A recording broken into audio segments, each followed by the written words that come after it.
Evening, everyone, and thank you for tuning in to the North Carolina Literary Review's Shut In with Stories reading.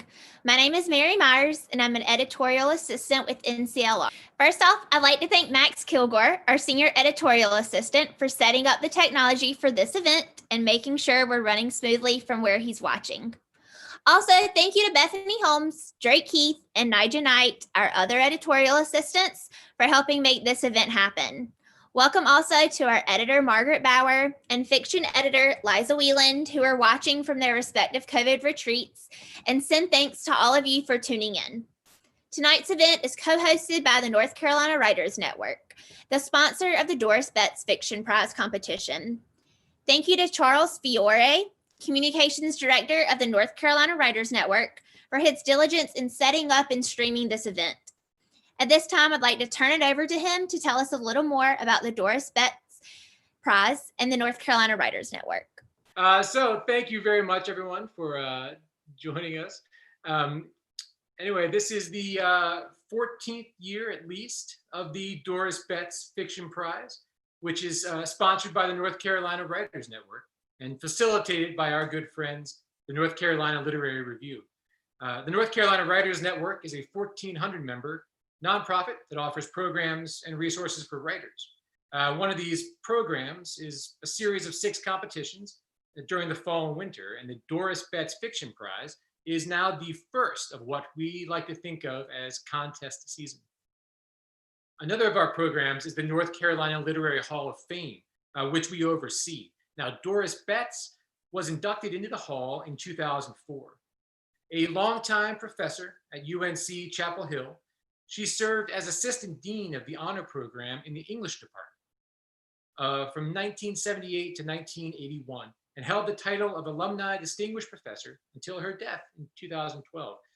Now, during her career, she won 3 Sir Walter Raleigh Awards, the Southern Book Award, the North Carolina Award for Literature, and the John Dos Passos Prize, and the American Academy of Arts and Letters Medal for the short story, among other recognitions.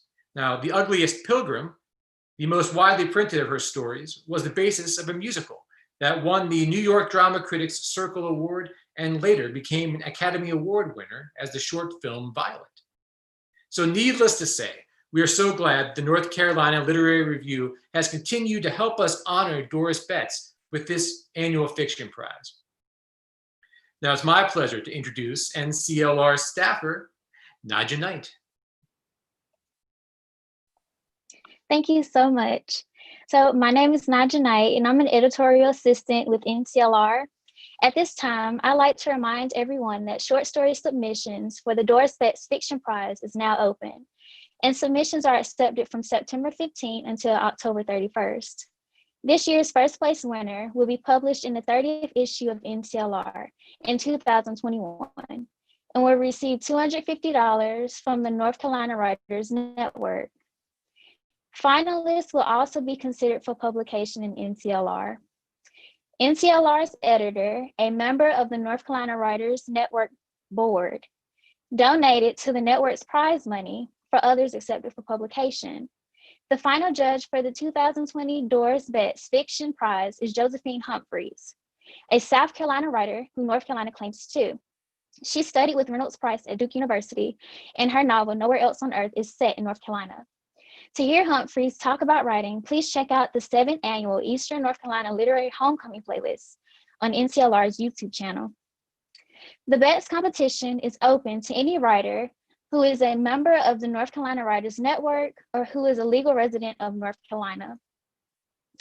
NCLR subscribers with North Carolina connections may also participate. Any unpublished short story with a word count of 6,000 words or less is eligible for submission. Multiple stories may be submitted, but each require a separate entry fee of $10 for North Carolina Writers Network members or NCLR subscribers, and $20 for non-members and non-subscribers. If you submit this weekend, send us an email to say you attended this event, and we will send you a free copy of the 2007 issue that featured the first Doris Betts Fiction Prize story we published, Nightlight by Donna Strickland. For the poets among you, this issue also included an interview with our poetry editor. Despite the many challenges we are facing during the COVID-19 pandemic, it is such a pleasure to be with you all tonight to share these stories. I'd like to turn the program over to NCLR intern and Lily Johnson, who will tell you about our readers. Thank you. We are fortunate to have virtually here tonight last year's Doris Betts Fiction Prize winner, Katey Schultz, whose story, Something Coming, was selected for the 2019 Betts Prize by Ben Fountain and was just published in the 2020 issue of NCLR. And the 2012 winner, Leah Hampton, whose winning story can be found in the 2013 issue, reading excerpts from both of their award-winning stories. Katey Schultz is the award-winning author of the short story collection Flashes of War, and her new novel, Still Come Home, an enthralling tale of three people's journeys during the war in Afghanistan. In addition to the 2019 Doris Betts Fiction Prize, Katey has also received the Linda Flowers Literary Award and twice the Indies Book of the Year Award, among other honors. She lives in Clio, North Carolina, and is the founder of Maximum Impact, a mentoring service for creative writers. Ben Fountain said of Katey's story, the experience depicted in Something Coming, that of a young girl's coming of age, rings true at every level. Please welcome Katey Schultz. Hi, thank you so much. I feel like I'm in good hands with this wonderful team and staff. I am reading to you this evening from Silo, North Carolina, a tiny town near the Black Mountains, about an hour from Asheville, and it's wonderful to get to share this with another prize winner, Leah Hampton. I'm looking forward to hearing you as well. And I just wanted to say I submitted to the contest because I'm proud to be a North Carolina writer and because I greatly admire Ben Fountain's work, and he was the judge that year. So it just never hurts to kind of follow your instincts sometimes, and I'm so grateful that it worked out. I just wish we could be in person. But in lieu of that, I will read for the first 11 minutes of the story, just from the beginning. And if you aren't a subscriber, I just want to say this is one of the most beautiful literary magazines that I get in the mail. It's just absolutely gorgeous and really intricately designed. It's a treasure. So just a plug there for North Carolina or otherwise. I think you will not be disappointed. This story is called Something Coming. The train tracks ending in Lauren's backyard hadn't been sparked by a moving rail car in years. Even at 12, Lauren knew she lived next to something failed, something meant to conjure possibility, travel. Instead, those tracks sank into the ground as if into a grave. What stayed close in Lauren's ears all these years, tracks sinking deeper, stubby grass sprouting through the cross ties, her world getting messier as more of the get out got in. What stayed close was the tug hum echo of a coal-fired engine moving heavy, headlong, hell-bent on her house. Nothing she could do. The repeated crash, the train like an axe busting her house into splinters. That echo was like a friend ringing in her ear, like a promise, chug chug, something, like a chug chug coming, like a prayer she didn't even have to say out loud, chug chug to get you. Something coming, something coming. In this way, an odd comfort formed the backdrop of Lauren's days, so that by the time she entered Toton Middle School, she no longer felt alarmed by her vivid imagination, the thought of what those tracks might do. She accepted it as fate, whatever it might come to mean. One Sunday afternoon, Cindy Washburn suggested they dig up a rail and use it as a balance beam to practice gymnastics. Lauren's attention caught. Their final for the gymnastics unit in PE was that coming Friday. If she wanted to get Sid Marshall's attention before the town hall haunted house that same evening, testing flawlessly on a balance beam would surely be the way to do it. She'd never considered she could move any part of the tracks in her own backyard, let alone that she'd be able to practice the beam at home as often as she wanted. She'd always been a tumbler, hopping off furniture, cartwheeling across the yard, begging her parents to make the hour-long drive to Asheville for classes, though of course they couldn't, the distance too far, her parents' employers unwilling to adjust schedules so Lauren could get to class on time. And there had been that program on the lawn of the fire department building, half a day of gymnastics paid for by the Chamber of Commerce, led by a traveling troupe of Olympic hopefuls under the tutelage of a then 40-year-old Mary Lou Retton. But that had only happened once, and Lauren resorted to coaching herself from DVDs checked out from the library, using her imagination to fill in the gaps. Well, do you wanna? Cindy kicked a June bug across the grass. If they upended a section of the tracks, what would Lauren's mind hold on to? How might her imagination shift? She couldn't think about it in these terms, not directly, but she could feel the movement in her ribcage, something coming. There was also Sid to consider, and this she did think about. Let's do it, she said, her heart tumbling. She didn't want to kiss Sid yet, not exactly, but she did want whatever having his soft eyes on her as she worked the balance beam would feel like. Choreographing floor routines across her own backyard, shimmy, flip, tap, tap, leap, that was one thing. But on a beam, she felt athletic, powerful. On a beam, she felt like muscle and grace. Let me go get some diggers, Cindy said, hustling toward the garden shed on her family's property across the gravel road. Be back. Lauren scanned her yard for a dandelion gone to seed while she waited. Blowing wishes always helped before starting on a big idea. Cindy's plan for a balance beam felt like the most exciting prospect since school started that 6th grade year, and a wish could seal the deal. She'd have to find a flower and pluck it quick. A junk pile the size of a truck spread across the edge of her fenced lot, faded pink plastic big wheels and rusted tricycles poking from the bottom of the heap like a timeline of Lauren's childhood. Bags of household trash, half-rotted and crow-pecked, rounded out the pile.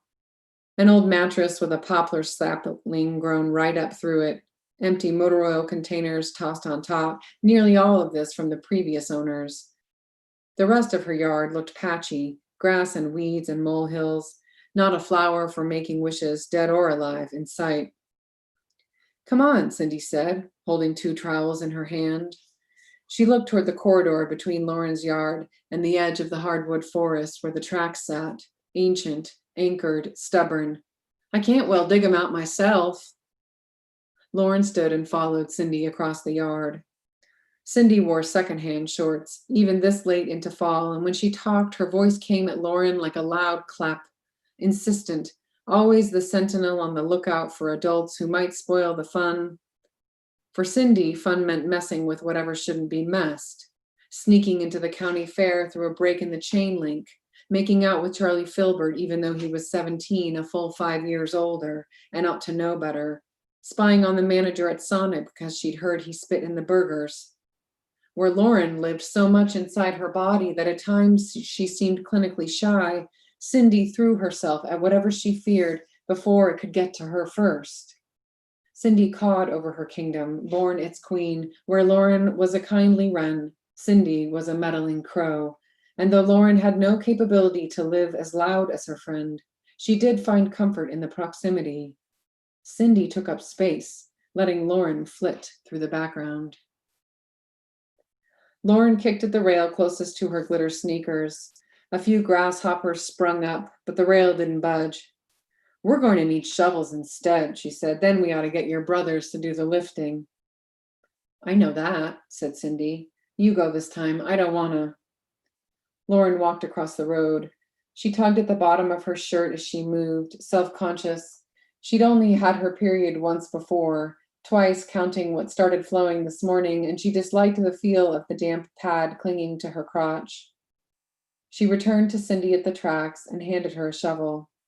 Both girls stared down at the 10-foot-long rusty rail that had upended from the longer track and got to work.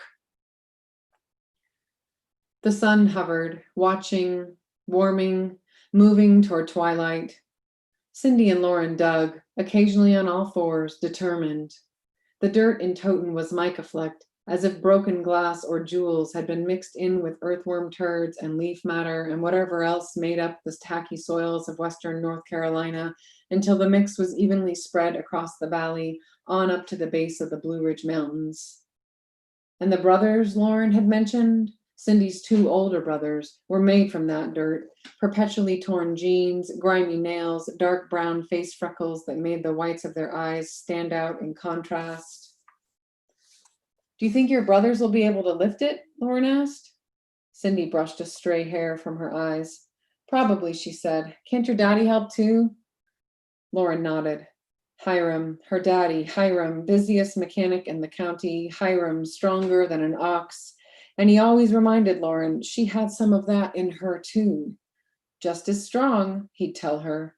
He was good like that. And while a quiet girl aspiring to be a gymnast might not have been the football son so many dads in Toten wanted, Lauren never flinched when attempting a new flip or dismount, a complex floor routine choreographed across her own backyard.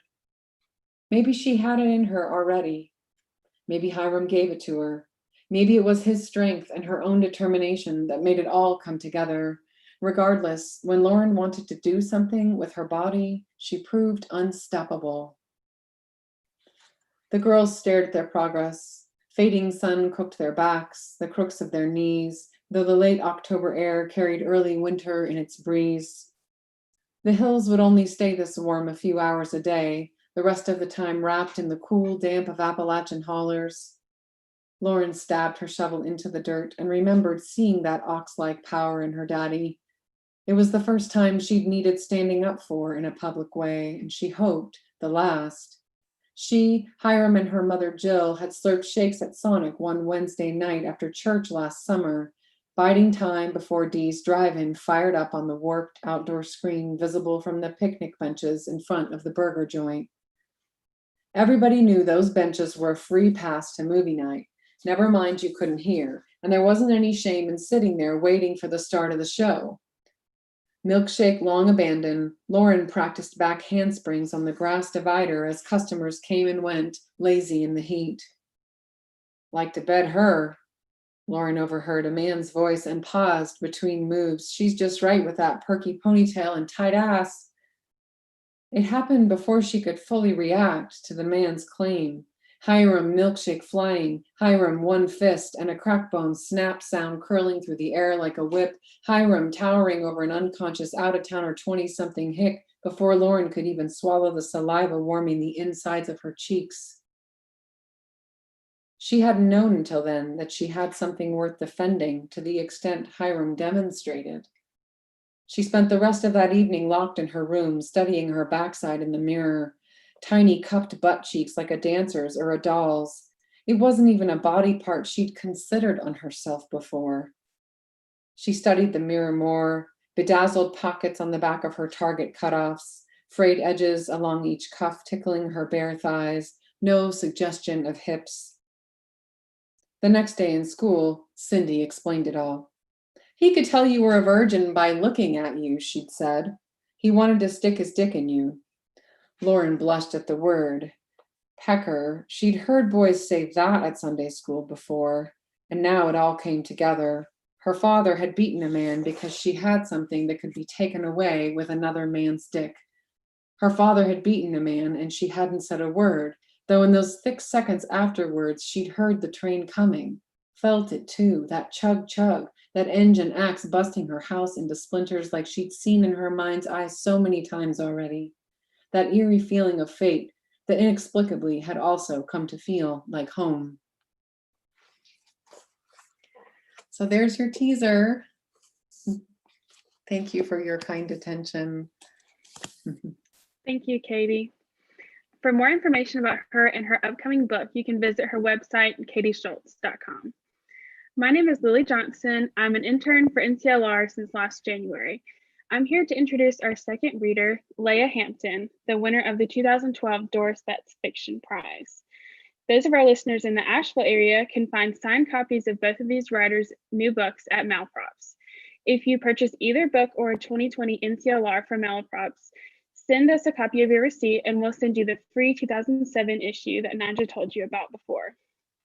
Leah Hampton's debut novel, Fuck Face and Other Stories, published by Henry Holt in July 2020, was described as enthralling and rich by the Paris Review, and her short story, The Saint, was the winner of the 2012 Doris Betts Fiction Prize.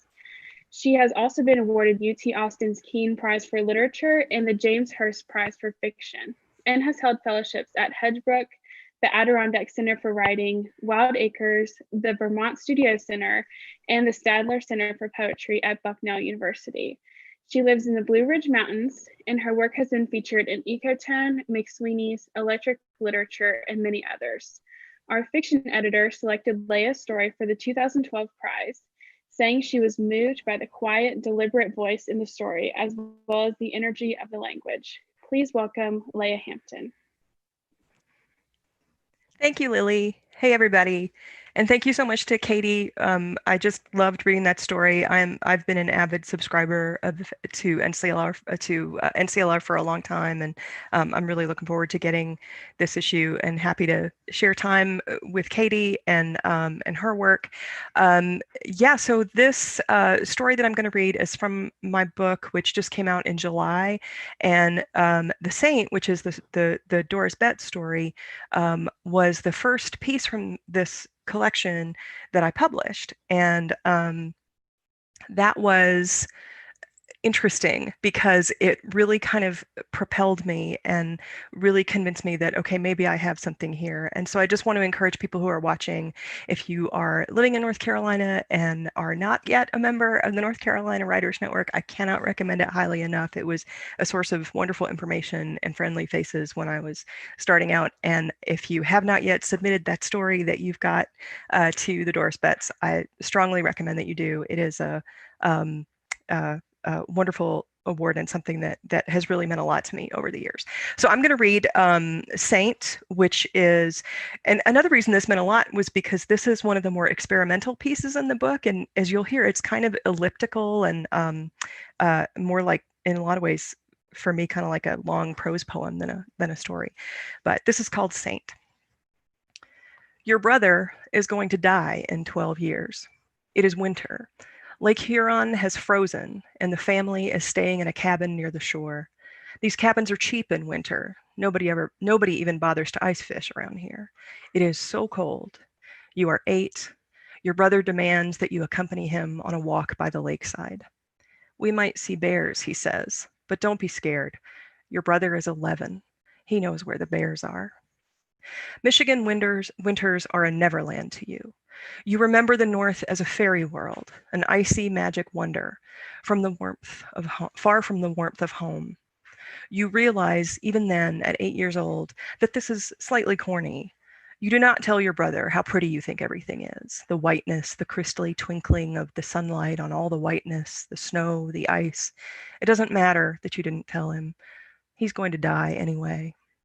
You walk on the ice lake, walk and walk until the shore and cabin are gone, until you reach the huge ice lumps, frozen waves.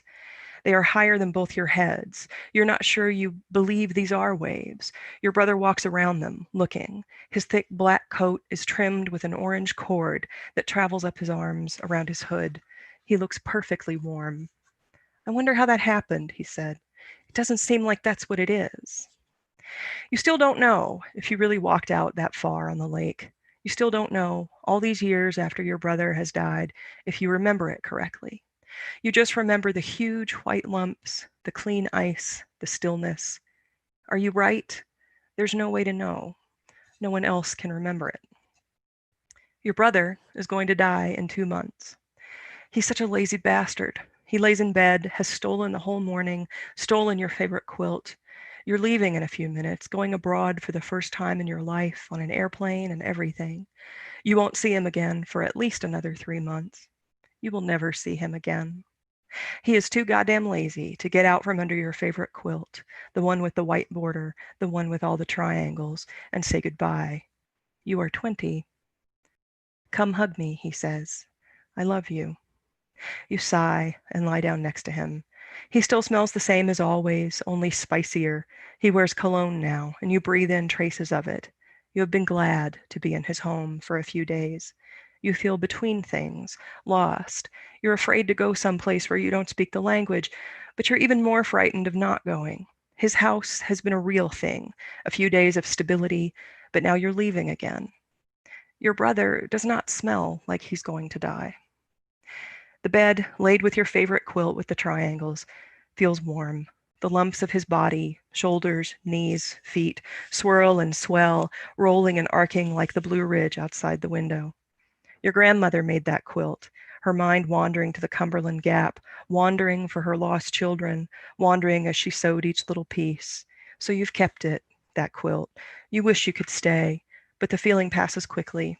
You hug him for a moment and get up to leave. Your feet flop on the hardwood floor. He rotates, adjusts his head on the pillow as you turn back. He speaks softly, his voice muffled. Goodbye. It is Christmas. It is another Christmas, and another. You give unwelcome, unwanted gifts, the offerings of a younger sibling, badly painted, handmade, or broken, to your brother who is going to die and who pretends to like them, to know what you meant by them. The gifts get a little better every year. It seems to snow every year. You seem to always have been sleeping in the bed next to his on Christmas Eve. You seem to always have been unable to remember anything else about Christmas. Your brother is going to die in 5.5 years. You have just finished watching American Bandstand. It is a Saturday afternoon, and you are trying to hide your huge, fat thighs by sitting in a beanbag, sitting with a pillow over your ugly, ugly thighs. You are 15, and your thighs are approximately 18 inches in circumference. Your brother, who is going to die, is playing records. You don't know what the music is, and you won't remember after he dies. His room is white, painted, no longer his own since he left home. The walls are freshly primed. The bedspread is white. The white $2 pull-down blinds are pulled down. His hair is very dark brown. He stands in front of you, smiling, while you stay curled up in the beanbag on the floor. Your brother, who is going to die, smells like warm, clean linen. You can smell it from here, from the floor where your fat thighs are. Your brother, who will die, is dancing. Was it like this, he says, trying to copy a move you've just seen on Bandstand? Am I doing it right? You laugh. He holds out his hand and asks you to try it too. You stand, and the two of you move easily, together, separately, together, swirling and grooving.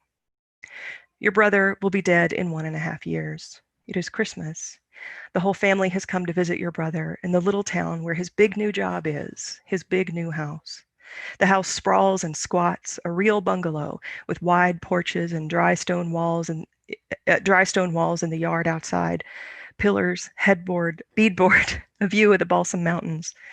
On the front porch, there are so many wind chimes left behind by the previous owner that you cannot sleep at night. You share a bed with your brother for 3 nights. It snows on Christmas Eve.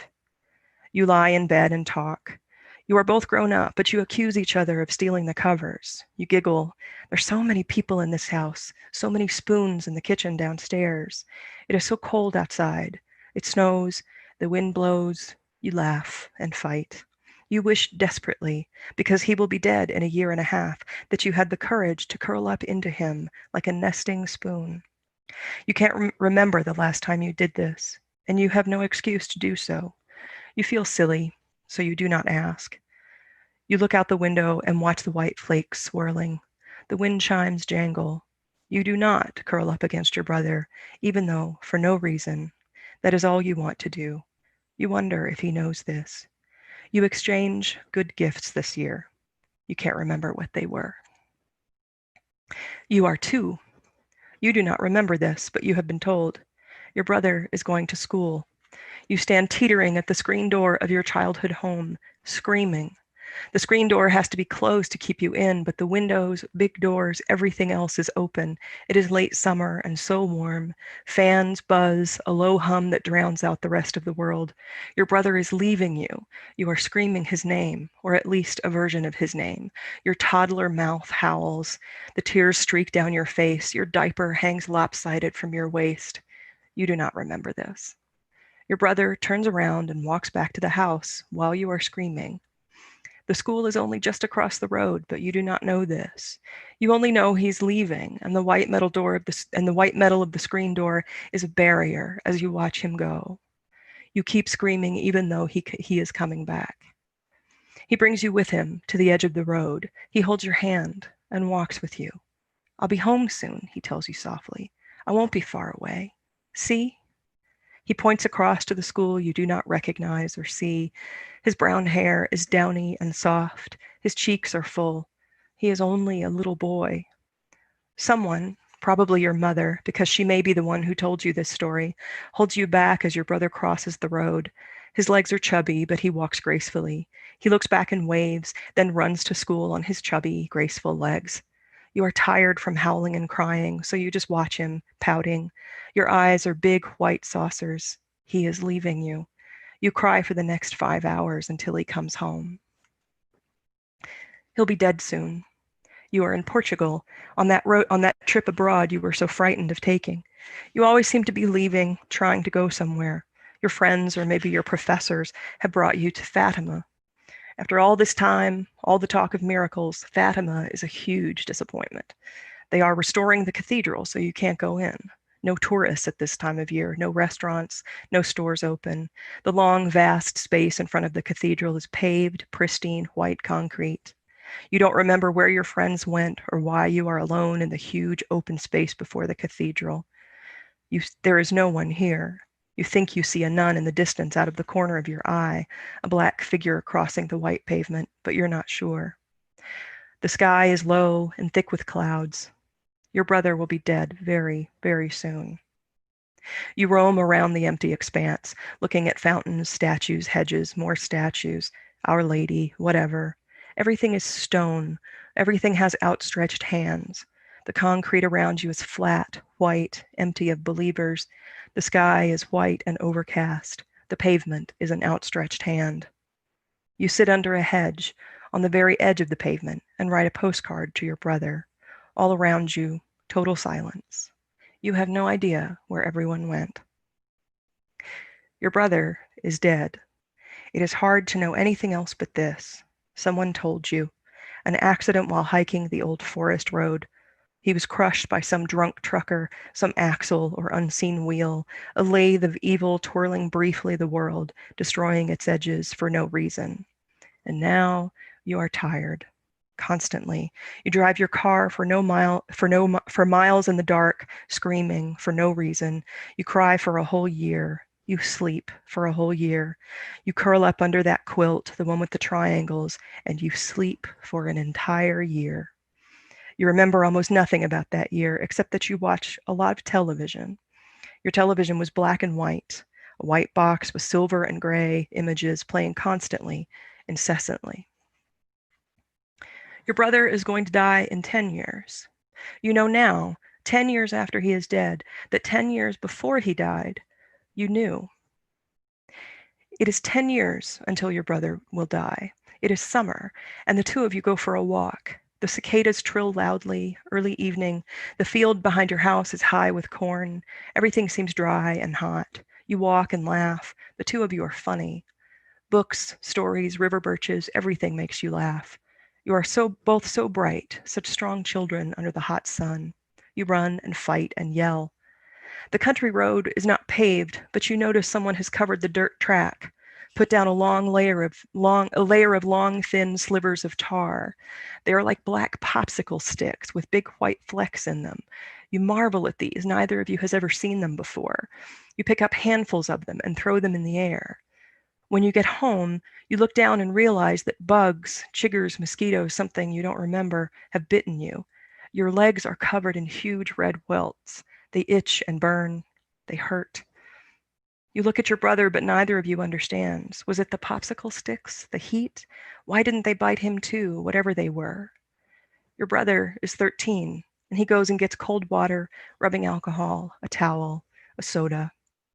You don't remember where your parents are. Probably working.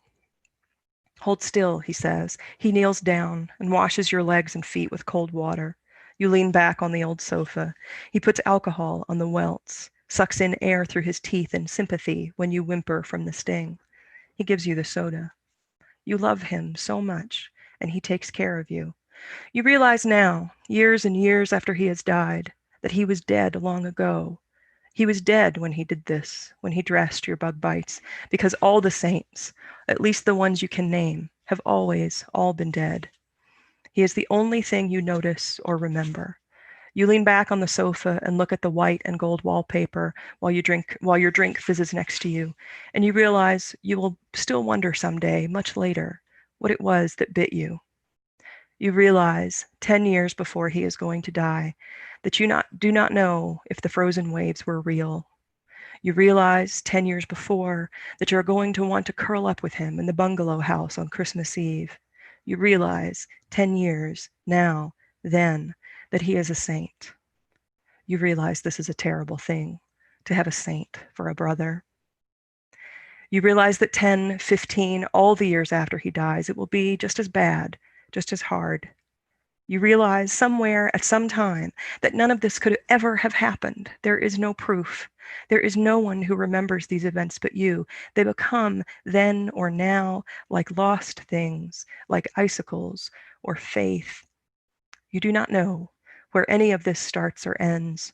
You do not know 10 years before or 5 months after or in the bed or in the snow or at the screen door who your brother is or was. You look for him then, now, before, after, constantly. Everything feels sad and far away all your life, even now, years after, even then. You knew this would happen. You knew it all along.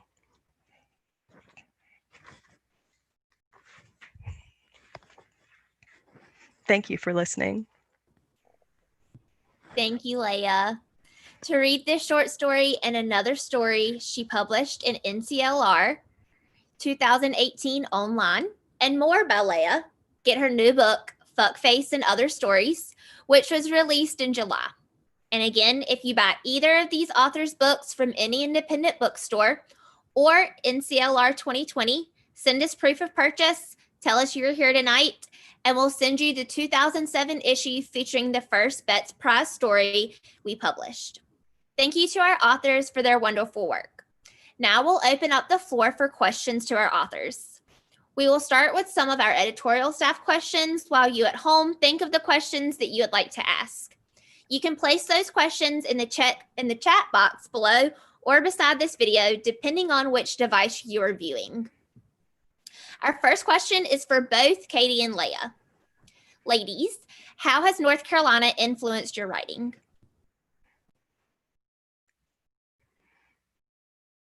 Katey, do you want to take? Sure, I will hop on. Thank you, Leah. Great question. So if my voice doesn't give me away, I'm from away or off mountain, although I would never describe myself that way as someone who grew up in Portland, Oregon. So I'm now reaching the point where I have lived almost as many years of my life in the Appalachians as I have lived in the great mountains of out west. But one of the things that kept me here, well, the tremendous community of artists and open-minded creative thinkers in the Salto Valley in particular. Like, no one really looks at you like you're crazy when you say here, oh, I'm working on this novel for like 6 years that may or may not go anywhere. They're like, oh yeah, get it. So that helps. But really, I'm looking out my window because I can see Mount Mitchell from here, or more appropriately named Atakula, which is the Cherokee name for it. It's the landscape. Okay, so the leaves fall off the trees here. That still blows my mind after 17 years of being used to deep, deep, dark evergreen forests and perpetual rain. So that's very alluring to me. And then as a backpacker, the leaves fall off the trees and I can backpack alone because I can navigate. So you might have heard a little bit of the landscape and that story, but for me as a fiction author, landscape really is something that a character can react and respond to. And it's also a great setup for metaphor. And metaphor to me is plot, because when you're dealing with metaphor, you're dealing with friction, right? You're comparing two things that you might not have otherwise compared. There's a friction there that needs to get resolved. That's plot. So landscape is metaphor, is plot. And having this landscape that I feel like I can really connect to, in a three-dimensional way through the seasons, and also through this idea that like the Black Mountain Range, which I can see right out my window here, like I can see it end to end. And that blows my mind because it's still very wild and rugged, but like growing up with Mount Hood on your view, like that mountain will eat you alive. You could spend your whole life trying to get to know that mountain. And if it didn't kill you, you still wouldn't get to know all of it. Whereas like this range here, although there is so much still to be discovered, it feels just a little bit more inviting to me. Not quite as intimidating. So I can move my body in it. And when I move my body on the land, I'm moving my stories. That's so cool. Yeah, I feel very similarly. And I would just add, because I should say I'm in Waynesville, so I'm not that far from Katey, although, you know, you only go a few miles as the crow flies, and the ecosystem completely changes, even though it's the same mountain. So I really empathize with what Katey said. And I would add that most of the stories in my book actually are specifically concerned with the ecology of this place and about how we act on the land and how the land acts upon us. And so a lot of the stories deal with environmental crises in the region, and how people live all over Appalachia, but especially in Western North Carolina, because I'm very much a Carolina girl by birth. And, you know, and I went to live down east, went to school systems down east, lived in the Piedmont, lived in the mountains. Like, I'm one of those people, you blindfold me and spin me around, put me anywhere in the state, I can get home. Great. Thank you guys for answering that. Another editorial assistant asked, Leah, if you had a favorite story from your book. Come on, pick a favorite child. Come on. Let's go with, how about this? Let's go today with the story Boomer, which is the second story in the book. And that is another story that NCLR published, which is about the forest fires. For those people who don't recall, in the fall of 2016, from Kentucky all the way down into North Carolina, we had terrible, terrible forest fires while the election was happening. And so I was fascinated by that and by the, the world ending in more than one way. And so I wrote about that. I did a lot of research on local firefighters, and it was a really important story for me, and then was able to work with, was able to give it to Margaret and Liza at NCLR, who are great and who have been champions of my work since before. And so I'm just really proud to have two stories from this collection in NCLR. So perfect. Okay. Katey, do you have anything specific that inspires you to write the story that ended up in NCLR? My first two books take place largely in Afghanistan, some stories in Iraq, and are very immersed in the literature, the contemporary literature of conflict, although they're really stories about the human heart. But the backdrop happens to be the wars that we've been fighting for a very long time. So this story is really different, right? And my next collection is full of stories all set in Appalachia.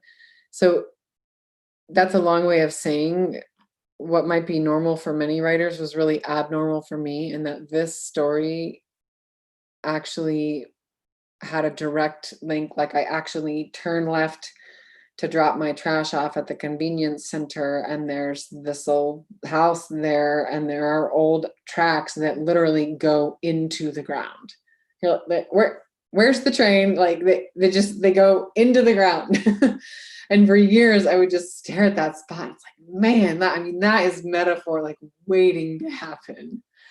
And it just resided sort of as this point of fascination in the back of my mind. And I wrote two books that are set in the Middle East. And then when I was pregnant and had my first child, right during those wildfires that Leah was just describing, I stopped writing about war and started writing very expressly about Appalachia. And that was one of the first ones that came. So just those tracks, like, a question is the beginning of so much, right? You ask the question and then just to live with it. and trust that it's going to bubble up. It's one of the things I love most about getting to be a writer. Great, thank you. Unfortunately, we're out of time, so we're not going to take any more questions right now. But thank you, ladies, so much for answering those. Let's see. Thank you to our authors for their wonderful work, and thank you to our viewers for tuning in and supporting NCLR tonight. If you'd like to keep up to date on all of our events and contests, you can follow us on Facebook and Twitter. Authors who are watching, remember to submit to the Doris Betts Fiction Prize. Once again, that deadline is October 31st. For submission information, go to our website at www.nclr.ecu.edu and click on submissions. To receive the 2020 issue and to read the rest of Katey's story, click on subscriptions. Thanks again for watching, and thank you to all of our authors, to our editors, the North Carolina Writers Network, and to Max Behind the Curtain. We wish you all health and wellness as we overcome the COVID-19 pandemic together. Good night. Good night. Thank you. Thanks, everyone. Take care.